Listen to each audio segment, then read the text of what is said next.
Krishna, Hare Hare Ram, Hare Ram, Ram Hare Hare. In the spiritual world, there is another energy. Yesterday we saw about the external energy of the Supreme Lord. What's that term? Was it Jadadhishthatri or Mahamaya or Durga Devi? Now, in the spiritual world, there is another energy, which is the superior, the spiritual energy, or the internal energy, which is known as Yoga Maya. She also works under the Lord's direction, but in the spiritual world. When the living entity puts himself under the direction of Yog Maya instead of Mahamaya, he gradually becomes a devotee of Krishna. On the other hand, those who are after material opulence and material happiness, they are placing themselves under the care of the material energy, that is Mahamaya, or under the care of material demigods like Lord Shiva.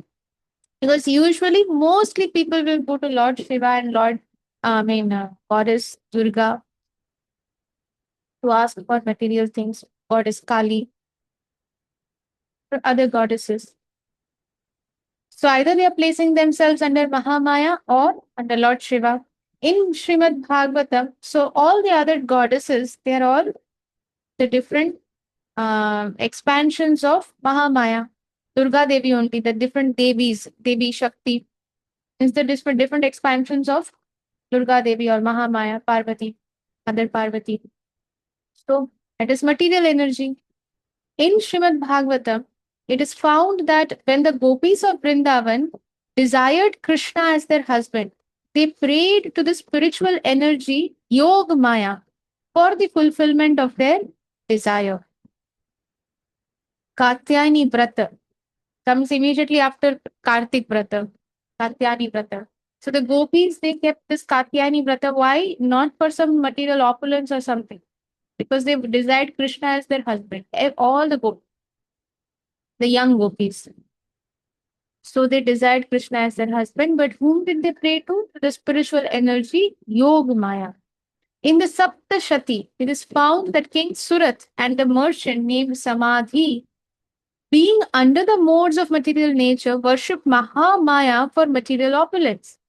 This one should not mistakenly equate Yog Maya with Mahamaya. We should not think that Yog Maya, Mahamaya, all the same thing. No, not like that.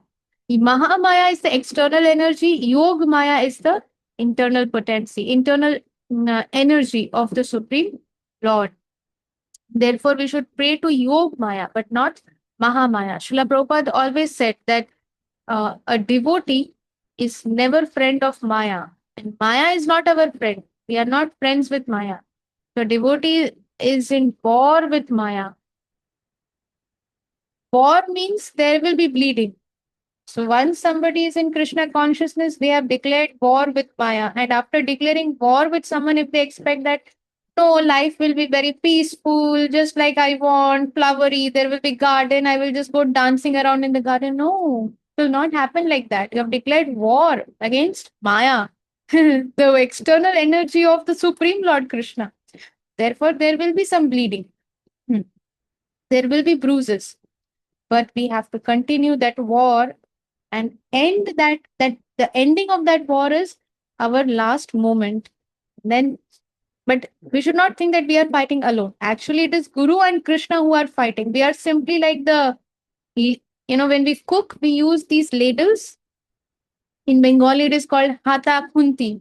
We are using ladles to cook. So we are like that hata and khunti, like the ladles. Okay, actually, the war is fought by Guru and Krishna. But are we desiring to fight the war or not? Are we allowing them to use us as those instruments or not? This is the real question.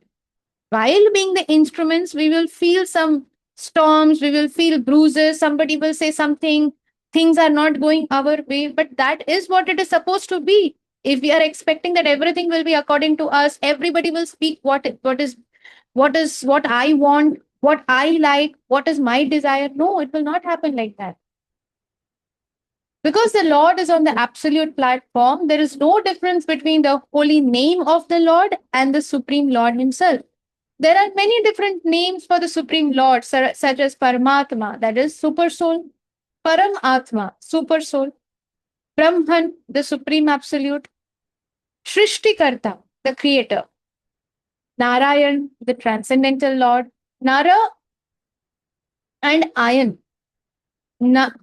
or Nara means the entire humanity. And Ayan means one who is taking care of this entire humanity, or one who is um, the actual who is managing this entire humanity. That is Narayan, so the transcendental Lord.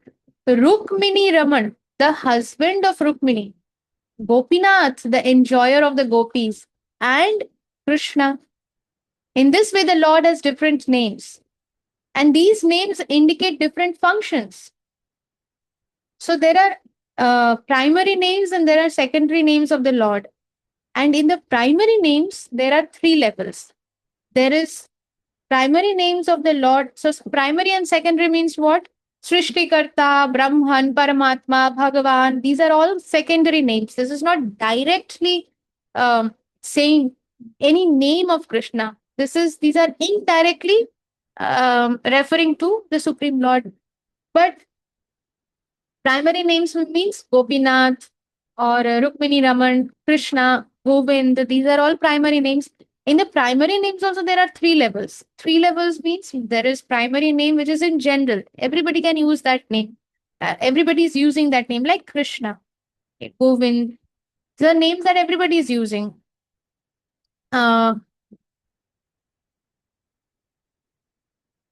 Gopal. Then there are names that are specifically used in Vrindavan. Vrindavan by Nanda Baba, Yashoda Maya, Balramji, the Gopa friends of Krishna, they are all using. Like Nanda Baba may use Yashoda Nandan or Nandanandan, or they may say Govind. Govind name is given by Lord Indra to Krishna. When the Govardhan Lila happened, because Indra tried to prove his superior, he thought that I am the supreme and he wanted to prove that, and all that happened. Then he realized his great offense, how he was an offender at the lotus feet of Krishna, who is the supreme Lord, and he, because of his forgetfulness, foolishness, so he comes down, he does Abhishek of Supreme Lord Krishna, and that kund where the Charanamrit, the Abhishek done by Indra for Krishna, that Charnamrit is still there in Vrindavan, and that Charnamrit Kund is called Govind Kund, and that name was given by Indra to Krishna. Govind means one who is the enjoyer of the senses.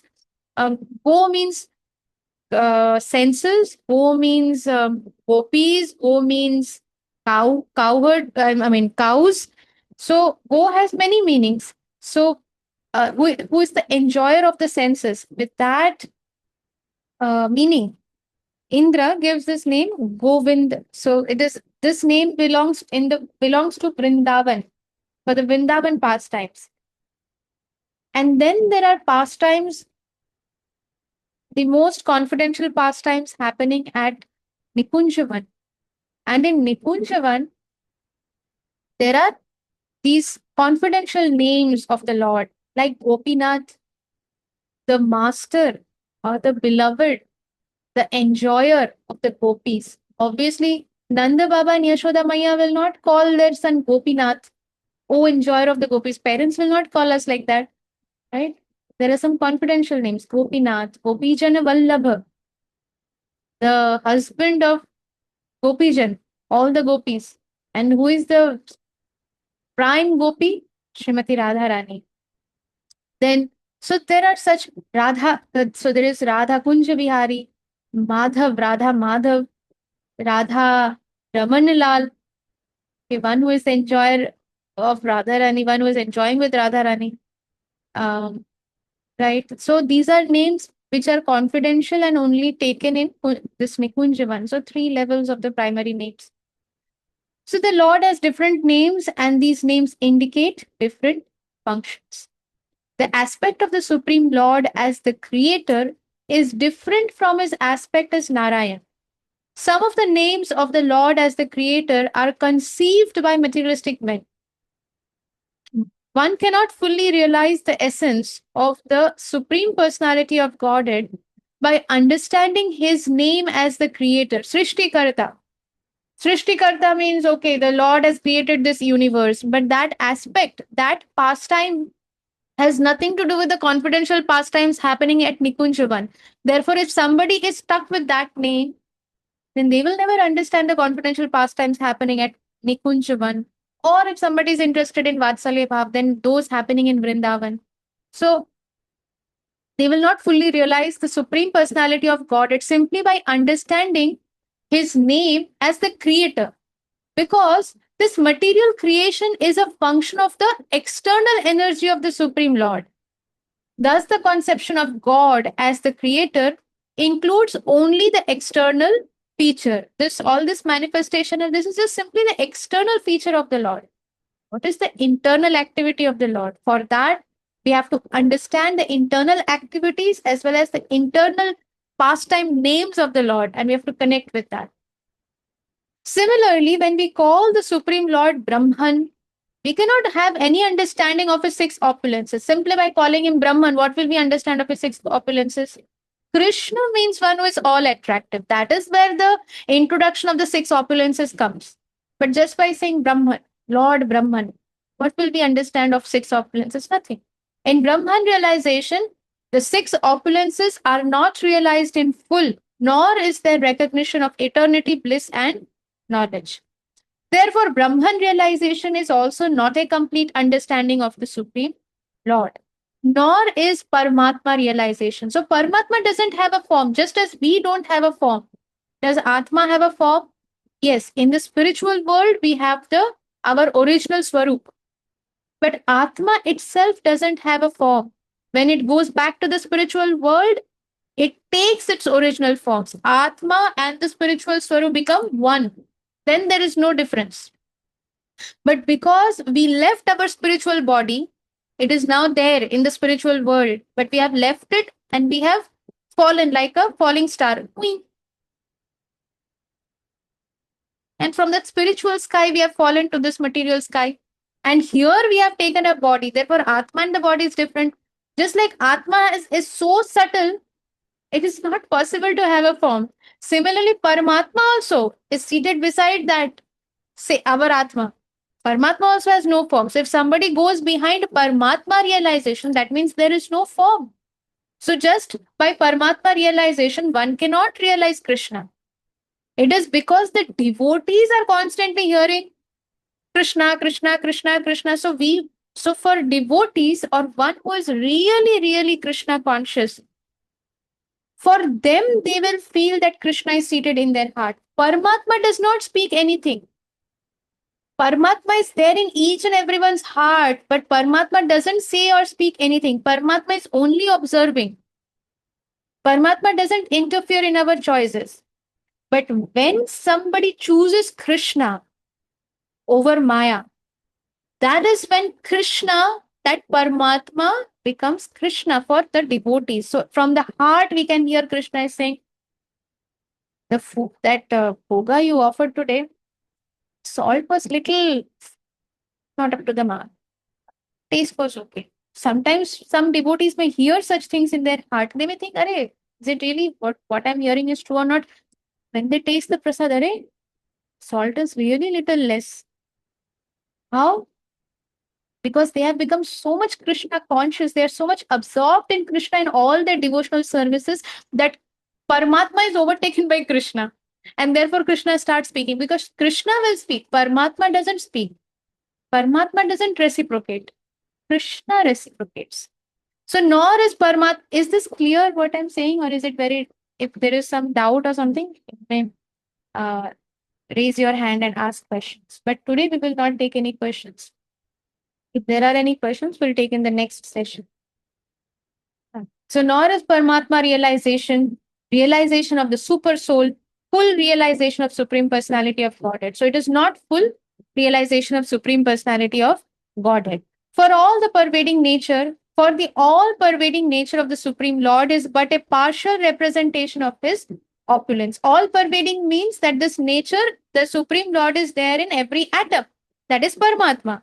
So if somebody is trying to understand that, that is only partial representation of the complete opulence of the Supreme Lord. It is just Supreme Lord has simply given a little tiny bit and entered into all the atoms. So if somebody is only interested to understand Paramatma, their realization is not complete, because understanding or realizing Paramatma will not make them realize the activities of Krishna as it is in the different places like Vrindavan, Nikunjavan, Dwarka. Because for Paramatma, there is no activity. Paramatma is only simply quietly observing everything. There is no activity. Paramatma is not doing any activity. So therefore, it is only partial representation of Krishna's full opulence. So if somebody is running behind Paramatma realization, it is not complete.